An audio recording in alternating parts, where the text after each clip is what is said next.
যেহেতু তত্ত্বাবধায়ক সরকার ব্যবস্থা পুনঃপ্রতিষ্ঠার বিষয়ে কোনো রকম দ্বিমত নেই, সকল রাজনৈতিক দল একমত। আমরা কীভাবে এর প্রধান উপদেষ্টা নিয়োগ হবে সে বিষয়ে বিভিন্ন রকম প্রস্তাব এসছে, প্রায় 4 দিনের বিভিন্ন সময় আলোচনা হয়েছে।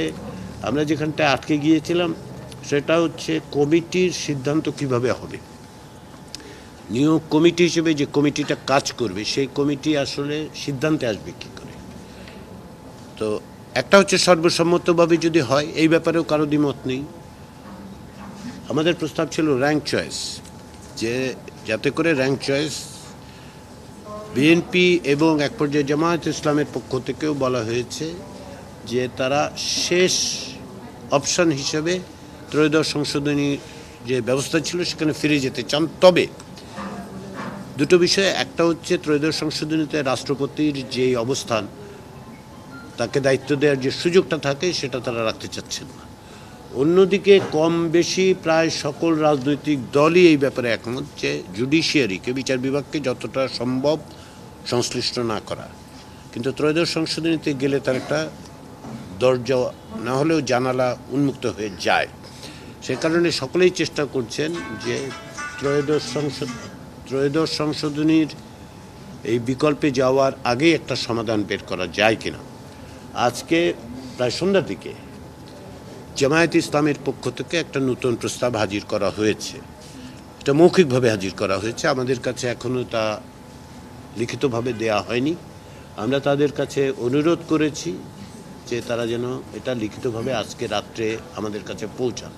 তারা ওই যে কমিটি পর্যায়ে সর্বসম্মত না হলেও কিভাবে একটা সিদ্ধান্ত গ্রহণ প্রক্রিয়া তৈরি করা যায় সেটা বলছেন।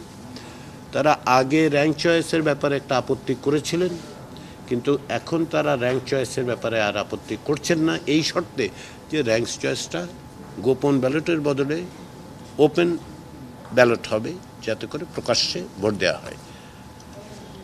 এগুলো হচ্ছে তাদের প্রস্তাব। এ ব্যাপারে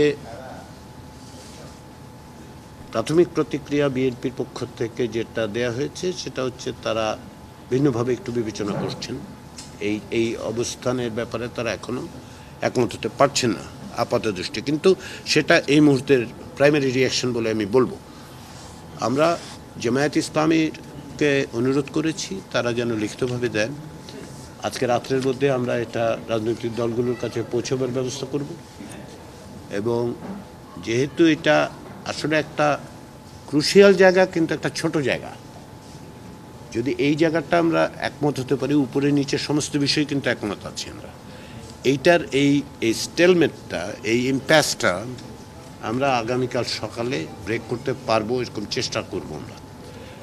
কমিশন এটা অত্যন্ত গুরুত্বপূর্ণ বলে মনে করে যে বাংলাদেশের জাতীয় নেতৃবৃন্দ, 30টি রাজনৈতিক দলের প্রতিনিধিরা অবশ্যই তত্ত্বাবধায়ক সরকার ব্যবস্থার একটা কাঠামো, অর্থাৎ প্রধান উপদেষ্টা কীভাবে নিযুক্ত হবেন সেটার একটা পথ বের করতে পারবেন, এটা কমিশন মনে করে। এবং কমিশন মনে করে এটা আমাদের দায়িত্ব বটে। এটা ভবিষ্যতের পুরোটার জন্যই ছেড়ে দেওয়ার ব্যাপারটাই নীতিগত দিক থেকে আমরা মনে করি আমাদের এটা একটা দায়িত্ব, সকল রাজনৈতিক দলের সকলে মিলিয়ে আমাদেরকে বের করতে হবে। প্রায় 14 বছর ধরে এই নিয়ে সংগ্রাম হয়েছে, আমাদের এটা দায়িত্ব এটা বের করা। তো আমরা সেই চেষ্টাটা করব। অন্যান্য বিষয়ে প্রায় একমত, ওই একটা জায়গায় আটকে আছি আমরা আশা করছি যে জামায়াতের পক্ষ থেকে প্রস্তাবটা আসার পর ফ্লোরে এটা আগামীতে নিয়ে গেলে সেটা নিয়ে হয়তো কিছুটা সংশোধন পরিবর্তন হবে, কিন্তু আমরা আশা করছি আগামীকাল এই গুরুত্বপূর্ণ বিষয়ে একটা সিদ্ধান্তে আমরা আসতে পারব। আমরা আন্তরিকভাবে অনুরোধ করেছি রাজনৈতিক দলগুলোকে যেন তারা এই বিষয়ে আজকে রাতে প্রয়োজনীয় নীতি নির্ধারকদের সাথে কথাবার্তা বলে কতটুকু ছাড়, কতটুকু গ্রহণযোগ্যতা গ্রহণ করার জায়গায় তারা আসতে পারেন, তারা যেন সেই চেষ্টা করেন।